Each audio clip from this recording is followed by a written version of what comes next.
ഇത് കല്ലുമ്മക്കായാണ് കേട്ടോ. ഞാനിത് വൃത്തിയാക്കി വെച്ചിരിക്കുന്നതാണ്. അച്ചാറിടാം. ഞാൻ സ്വല്പം മഞ്ഞൾപ്പൊടി ഇടുന്നു, കുറച്ച് മുളക് പൊടി ഇടുന്നു, കുരുമുളക് ഇടുന്നു, ഉപ്പ് പൊടി ഇടുന്നു. പക്ഷെ ഇത് ഇത്തിരി നമുക്ക് പോരാ. ഞാൻ ഇങ്ങനെ അരച്ച് വെച്ചിട്ടുണ്ട്. ഇതിനകത്താണെങ്കിൽ മുളക് പൊടി, മഞ്ഞൾപ്പൊടി, കുരുമുളക്, പിന്നെ പുതിനയില, മല്ലിയില, കറിവേപ്പില, വെളുത്തുള്ളി, ഇഞ്ചി, ഉപ്പ്. ഞാൻ ഈ അരപ്പും കൂടെ ഇതിനകത്ത് ഇങ്ങനെ മിക്സ് ചെയ്ത് ഇതിനകത്തെല്ലാം ചേർത്തിട്ടുണ്ട്. നമുക്ക് കുറച്ച് നേരം പുരട്ടി വയ്ക്കാം.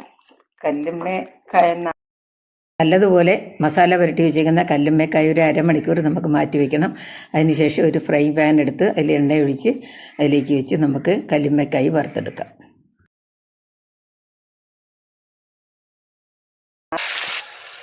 നമുക്കിത് വറുത്തോണ്ട് വരാം, ഫ്രൈ ആക്കി കൊണ്ടുവരാം.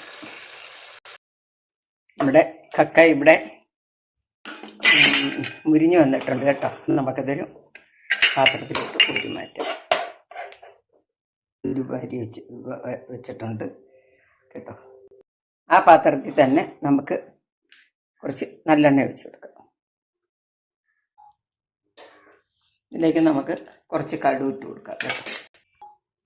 കറിവേപ്പില ഇട്ട് കൊടുക്കാം, കുറച്ച് ഇഞ്ചി ഇട്ട് കൊടുക്കാം. ഇനി നമുക്ക് കുറച്ച് വെളുത്തുള്ളി ഇട്ട് കൊടുക്കാം. വെളുത്തുള്ളി ഒക്കെ നിങ്ങളുടെ ആവശ്യത്തിന് കൊടുക്കാം. ഞാൻ വെളുത്തുള്ളി ഒരുവിധം വാടിയിട്ടുണ്ട്. അപ്പം ഞാനിത് ഇറക്കി വെച്ചിട്ടാണ് ഇതിനകത്ത് പൊടി ചേർക്കുന്നത് കേട്ടോ.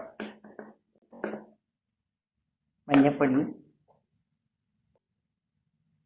ചെറിയ 3 സ്പൂണോളം മുളക് പൊടിയും ചേർക്കുന്നു. ഉലുവയും കൂടെ പൊടിച്ച് വെച്ചതും കൂടെ ഇടുകയാണ്. അല്ല, കായമല്ല, ഉലുവയും കടുകും കൂടെ പൊടിച്ച് വെച്ചത് ഇടുകയാണ് കേട്ടോ.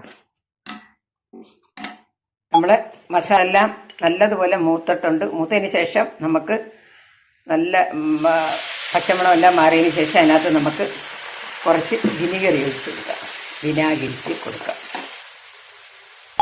ഇതിലേക്ക് ഉപ്പിട്ടില്ലായിരുന്നു കേട്ടോ.